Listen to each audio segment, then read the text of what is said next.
ડીસામાં આજે અખિલ ભારતીય સર્વદલીય ગૌરક્ષા મહાઅભિયાન સમિતિ અંતર્ગત વિવિધ સંગઠનના આગેવાનોએ ગૌમાતાને રાષ્ટ્રમાતાનું સ્થાન આપી ગૌહત્યા પર પ્રતિબંધ લાવવા માટે નાયબ કલેક્ટર કચેરીએ આવેદનપત્ર આપ્યું હતું। ભારત દેશમાં ગાયને માતા તરીકે પૂજવામાં તો આવે છે, પરંતુ તેની હત્યા પણ ખુલ્લેઆમ થઈ રહી છે। ભારત દેશ જ્યારે આઝાદ થયો ત્યારે 93 કરોડથી પણ વધારે ગૌવંશ હતો, પરંતુ ગૌહત્યા નિરંતર ચાલતી રહેતા આજે આપણા દેશમાં માત્ર 9 કરોડ જેટલો જ ગૌવંશ બચ્યો છે। ત્યારે ગાયને રાષ્ટ્રમાતા તરીકે દરજ્જો આપવા અને ગૌહત્યા પર પ્રતિબંધ લાવવા માટે અખિલ ભારતીય સર્વદલીય ગૌરક્ષા મહાઅભિયાન સમિતિ દ્વારા મુહિમ શરૂ કરવામાં આવી છે, જે અંતર્ગત આજે ડીસામાં પણ વિવિધ સંગઠનના આગેવાનો અને જાગૃત લોકોએ રિસાલા મંદિરથી જાગૃતિ રેલી યોજી હતી। ગૌહત્યા બંધ કરેગા વહી દેશ પે રાજ કરેગા જેવા નારાઓ સાથે નીકળેલી રેલી શહેરના મુખ્ય માર્ગો પર થઈ નાયબ કલેક્ટર કચેરીએ પહોંચી હતી, જે આવેદનપત્ર આપી તેમની આ માંગણી સરકાર સુધી પહોંચાડવા માટે રજૂઆત કરી હતી। ગુજરાત રાજ્ય અને કેન્દ્રમાં હિન્દુત્વની નામ આગળ કરી સરકાર બનાવી હોવા છતાં હિન્દુ ધર્મની ગૌમાતાની આજે પણ હાલત દયનીય જોવા મળી રહી છે। આ અંગે ગુજરાત પરમ ધર્મ સંસદ 1008ના અધ્યક્ષ કિશોરભાઈ દવે, ગંગારામભાઈ પોપટ અને નગરસેવક વિજયભાઈ દવેએ જણાવ્યું હતું કે ભારતની આઝાદીને 75 વર્ષ પૂર્ણ થયા છે, પરંતુ આજ સુધી ગૌહત્યા પ્રતિબંધિત થઈ નથી। ત્યારે ચારેય પીઠના શંકરાચાર્યના નેતૃત્વમાં આખા ભારતમાં ગૌમાતા કી તડપ પર પૂરા દેશ સડક પર આ સૂત્રને લઈને ગૌહત્યા અટકાવવા આંદોલન શરૂ થયું છે। આજે તારીખ 10:10 વાગે ગૌહત્યા બસ આજે 10 મિનિટ માટે પ્રતિકાત્મક બંધનું એલાન કરવામાં આવ્યું છે। સરકાર ગૌમાતાને રાષ્ટ્રમાતા તરીકે ઘોષિત કરે અને સંપૂર્ણ ભારતમાં ગૌહત્યા પ્રતિબંધિત થાય તેવી માંગણી છે। દેશમાં 19 રાજ્યોમાં ગૌહત્યા પ્રતિબંધ છે, તેમ છતાં પણ છડેચોક ગૌહત્યા થઈ રહી છે।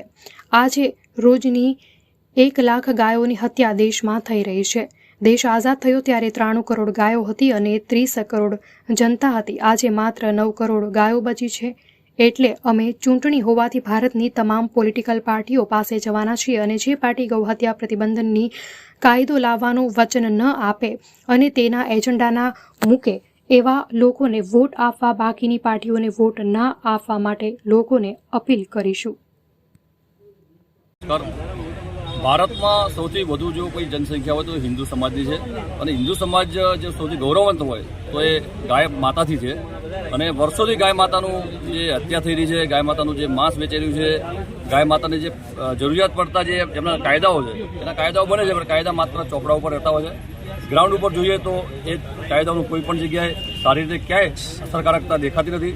આજે જગતગુરુ શંકરાચાર્યજીએ જે આહવાન કર્યું છે કે ગાય માતાને રાષ્ટ્રમાતા ઘોષિત કરે અને ગાય માતાનું જે સ્થાન છે હિન્દુ સમાજની અંદર જે ગૌરવવંતું સ્થાન છે એ સ્થાન જળવાઈ રહે, એના માટે શંકરાચાર્યજીએ જે આહવાન કર્યું છે એના ભાગરૂપે આજે ડીસાની અંદર નાયબ કલેક્ટરશ્રીને આવેદનપત્ર આપવામાં આવ્યું છે।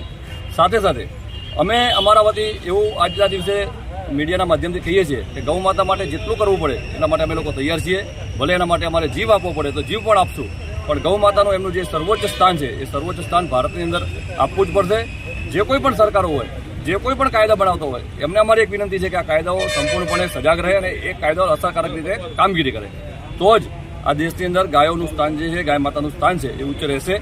આજે બીજું બધું વધુ ના કહેતા આ દેશની અંદર ગાય માતાને રાષ્ટ્રમાતા ઘોષિત કરવામાં આવે, જલ્દીમાં જલ્દી ઘોષિત કરવામાં આવે, એ જ અમારી માંગ છે। અસ્તુ, જય ગૌ મૈયા। ગાયને રાષ્ટ્રમાતા ઘોષિત કરવાનું જે આંદોલન ચાલી રહ્યું છે એ આંદોલન માત્ર ગાય માટે ચાલે છે એવું નથી। ગાય બચશે તો પર્યાવરણ બચશે, ગાય બચશે તો ખેતી બચશે, ગાય બચશે તો આપણી આર્થિક સ્થિતિ સુધરશે। આજે આપણે જો ભૂતકાળમાં નજર નાખીએ તો ખ્યાલ આવશે કે ગાય આધારિત ખેતીના કારણે, ગૌ આધારિત આપણી આર્થિક સ્થિતિઓના કારણે દેશ વ્યવસ્થિત હતો, મજબૂત હતો, આર્થિક સ્થિતિ સારી હતી। ગાયોની બાબતમાં જ્યારે પ્રથમ આંદોલન પૂજ્ય કરપાત્રજી મહારાજે જ્યારે ઊભું કર્યું અને એ પછી અમુક રાજ્યોની અંદર પ્રતિબંધ મુકાયો છે, એ પ્રતિબંધ માત્ર દેખાવ પૂરતો લાગે છે। જેમ કે ગુજરાતની અંદર આજે અમે પોતે જ કોર્ટોમાં જોઈએ છીએ, ઘણીવાર જે કેસો આવે છે, જીવદયાના કેસો આવે છે, એમાં આવા પ્રકારના ગૌ હત્યાના કેસો બી ઘણીવાર આવે છે। અને આ કેસોને કારણે આજે માત્ર લાગણી દુભાય છે એટલું જ નહીં, હિન્દુઓને અન્યાય પણ થઈ રહ્યો છે। સાથે સાથે ગૌ માતાના વધના કારણે આપણને આર્થિક નુકસાન પણ ભારે થઈ રહ્યું છે। અને ગાય બચશે તો જ રાષ્ટ્ર બચશે। ગાય માતાને રાષ્ટ્રમાતા ઘોષિત કરવામાં આવે એના માટે જે શંકરાચાર્યજીએ આંદોલન શરૂ કર્યું છે એ આપણે સૌએ એક હિન્દુ તરીકે જ નહીં પણ એક સમજદાર લોકો તરીકે પણ આપણે એને સપોર્ટ કરવો જોઈએ એવી મારે સૌને વિનંતી છે. ભારતની આઝાદીના 75 વર્ષ પૂરા થયા, અમૃત મહોત્સવ ચાલે છે, પણ આજ સુધી ગૌવંશ હત્યા પ્રતિબંધિત થઈ નથી. એના માટે ભૂતકાળમાં અનેક આંદોલનો થયા છે. ત્યારે આ વખતે ચારે પીઠના જગતગુરુ શંકરાચાર્યોના નેતૃત્વમાં આખા ભારતમાં ગૌ માતા કી તડપ પર પૂરા દેશ સડક પર આ સૂત્રને લઈને સ્વયં સ્ફૂર્ત આ ગૌરક્ષા આંદોલન છે. ગૌ માતાને રાષ્ટ્રમાતા ઘોષિત કરવામાં આવે એવી અમારી માંગણી છે. એટલે આજે તારીખ 10 માર્ચના રોજ 10 ગૌ હત્યા બસ 10 તારીખે 10 વાગે 10 મિનિટ માટે પ્રતિકાત્મક બંધનું એલાન કરવામાં આવ્યું. એના અનુસંધાને ડીસાના તમામ એસોસિએશન અને ડીસાની વિવિધ સંસ્થાઓ દ્વારા આજે એસડીએમને એક આવેદનપત્ર આપવામાં આવ્યું છે.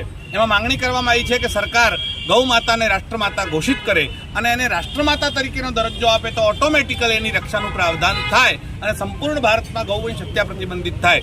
આપ જાણો છો કે આજે પણ ભારતના 19 રાજ્યોમાં કાનૂનન ગૌવંશ હત્યા પ્રતિબંધિત છે. તેમ છતાં સ્થળે ચોક ગૌ હત્યા થઈ રહી છે. ઇવન ત્યાં સુધી કે પહેલા 20 રાજ્યોમાં પ્રતિબંધિત પણ 2019માં 370ની કલમ હટાઈ એની સાથે સાથે ગૌવંશ હત્યા પ્રતિબંધ ધારો ત્યાં ખતમ કરવામાં આવ્યો. એટલે કાશ્મીરમાં આ સરકારે ગૌ હત્યાની છૂટ આપી. એના માટે એક એનજીઓ સુપ્રીમ કોર્ટ સુધી ગઈ, પણ સુપ્રીમ કોર્ટનું કહેવું છે કે સંસદ જ કાનૂન બનાવી શકે, અમને કોઈ કાનૂન બનાવવાનો અધિકાર નથી. આ રીતે આજે રોજની 1 લાખ ગાયોની હત્યા ભારતમાં થઈ રહી છે. ભારત આઝાદ થયું ત્યારે 93 કરોડ ગાયો હતી અને 30 કરોડ જનસંખ્યા હતી. આજે 135 કરોડ જનસંખ્યા છે અને 9 કરોડ ગાયો છે. એટલે આપણે બહુ મુશ્કેલીમાં છીએ. આવા સમયમાં અમે એવું નક્કી કર્યું છે કે ગૌ માતાને રાષ્ટ્રમાતા ઘોષિત કરવા માટે આંદોલન કરીશું. આગળના દિવસોમાં ચૂંટણીઓ આવી રહી છે ત્યારે અમે ભારતની તમામ પાર્ટીઓ પાસે જઈ રહ્યા છીએ. લગભગ 2600 પોલિટિકલ પાર્ટીઓ ભારતમાં છે. એ પોલિટિકલ પાર્ટીઓનો સંપર્ક કરી રહ્યા છીએ અને એમને કહી રહ્યા છીએ કે તમારા દ્વારા લેખિતમાં એવું તમારા ચૂંટણી ઢંઢેરામાં ઘોષિત કરો કે અમારી સરકાર આવશે તો અમે ગૌ હત્યા બંધ કરીશું અને ગૌ માતાને રાષ્ટ્રમાતા